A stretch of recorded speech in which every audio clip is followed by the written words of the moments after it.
Alright, so on today's video I'm just going to go through the basics of how to start raising chicks and what you need, some problems that I've had with them, and just the basics for people who's just starting out.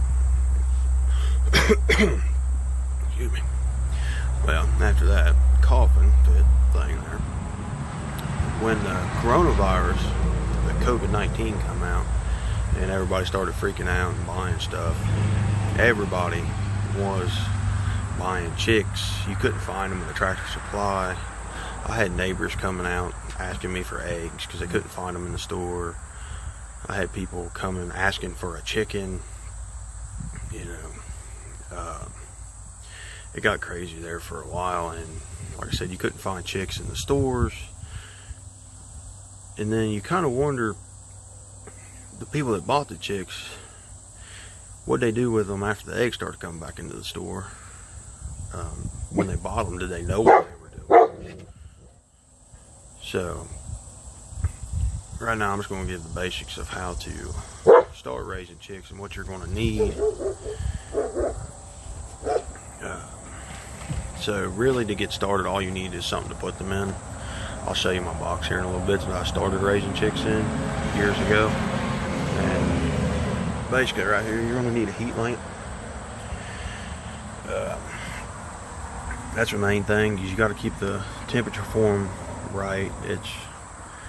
You can watch your chicks. If you put the heat lamp up and they all huddle together right in the center, right underneath of it, pretty much means that they are cold. And if they scatter out and they're in all four corners of the box, they're too hot. So you want to get it just right where they're close together, but they're not jammed on top of each other. And then you don't want them spread so far apart that they're going to wind up either getting cold or whatnot. I got a visitor. Big thing here. Actually, I got two of them. But yeah, so I'm just going to show you what I start with. Basically, what it is I got a little water right here. It's nothing much, just a little tray, a bottle. One thing about these is the blue piece and the bottle are sold separately on both of these. This is the water right here, and that one's a feeder. So the bottles, if you are into canning, or if you just have some old ball jars laying around, they'll screw right onto these bases, and you can save yourself $5 because them bottles are, I think they're $4.99 a piece at Tractor Supply. And then this here is a different kind of feeder that I've had. I've used these, but I'm not a real big fan of them, for the simple fact that your chicks will sit and roost up here on top and then get their droppings inside their food, and then you got to clean it out, and you waste a lot of feed that way. This one here, it's a lot more self-contained, and they ain't got no place to set in there, so it stays a whole lot cleaner. But the thing with these, if you're going to use one of these, you're going to need to put, either way, you're going to want to put a roost in for them, but you're going to want a roost that is higher than this, or they'll set on this instead. So, but yeah, so you're going to need your heat lamp, your water, and your feeder. And then these little things right here are just little packets you mix in with the water. One's for electrolytes and one's kind of like an antibiotic. Keeps them from getting sick, and it really helps the chicks in the first few weeks. One thing you do have to watch with these though is if you put too much in their water and you start getting them too much, the chicks will start getting diarrhea, and then you're going to want to stop using those.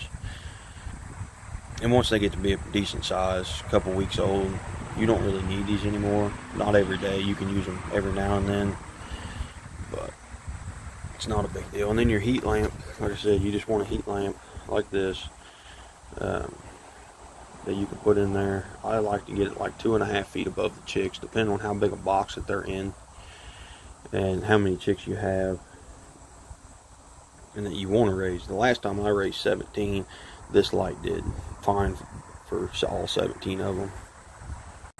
Alright, so this is the box I used for raising my chicks. It wasn't nothing, it was an old wood box we had. Used to keep firewood in it. I just put a lid on it. And you just want to make sure you don't want to put a lid on there that's solid. Make sure they got plenty of air in there. But it doesn't have to be anything fancy to start raising your chicks in. So that's my box, and then the only other thing that I don't have that you need is a starter feed. The feed mill I go to has a starter grower feed, and they basically stay on that until they start laying, and then you switch them over to a laying feed. And I didn't have no problems with it. They also have medicated and unmedicated. For the first 6 weeks I fed the medicated, and then after that I just went to the non-medicated because it's like $4 or $5 cheaper a bag at the feed mill I go to. So you can save a little money there, and the chicks really don't need it after they're a pretty good size, like 6 weeks. But mine just recently started laying. My new crop that I have, I've had chicks for years, but I just raised some more because mine were getting 4 or 5 years old and they were quitting laying. So the only real problem that I've had with mine was when I turned them out of the box. I have a big chicken coop. I'll go through that in another video. But I actually ended up raising mine in the box, in the kitchen, and my wife was alright with that, but I don't know how many other people's wives would be okay with that. We've raised chicks in the house more times than I can count, but I put the bedding in the boxes up. I just put a wood chip, some fine wood chips in there. If you're going to do it in your house, I would recommend doing the dust free, or you will have so much dust in your house that you won't be able to breathe. Like I said, my wife was alright with having them in the house, but most people probably wouldn't. And if you're going to have them outside, you're going to want it to be a decent temperature outside. Even with the heat lamp, if it's 40, 50 degrees outside, they're going to have to be where there's no wind getting to them. And you're going to want them to be comfortable where they're at as far as temperature goes, because temperature is the main thing that chicks have a problem with. If they're too cold, they're going to wind up dying. They're going to get sick. If they're too hot, same thing. They're going to get sick and they're going to die. I've never lost a baby chick. I have had some get sick, but there's some stuff you can give them. Antibiotics. There's 1,000 different things for chickens these days. You also have treats for them, chicken treats, mealworm treats. You got, there's oatmeal raisin treats. You can buy at Tractor Supply. I mean, people go ridiculous on this stuff. Your chickens really don't need that as far as health-wise goes. It's just something for them to have. Me personally, I feed mine grass clippings, pretty much anything out of the kitchen that I don't want. I've given them watermelon rinds and they love those.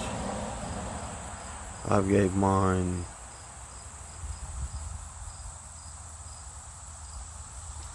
potato peels, cucumbers. They love tomatoes. Pretty much anything that you have in a garden, a chicken will eat. Trust me, people that have raised chickens and have a garden know that if your chickens get in your garden, you ain't gonna have a garden no more. Which can be a problem in itself if you have your chickens running loose. It's hard to keep chickens out of the garden. My chickens, they stay penned up all the time for the most part. But that's about it for this video. I'm just gonna close it out and say, if you like the video, give me a like. I'm gonna start putting some more videos up. I'll go through and in another video show you what chickens I have now and what their chicken coop looks like and the pen that they're in. I'll do that another day. And if you want to see more videos, go ahead and subscribe if you want to. And I'm going to try to start uploading at least 1 or 2 videos a week of what I'm doing around the farm and what I got going on, and just the basics of starting a farm and what you need to watch out for and what you need to do some research on, stuff like that. With that, y'all have a good day, and I'll see you on the next one.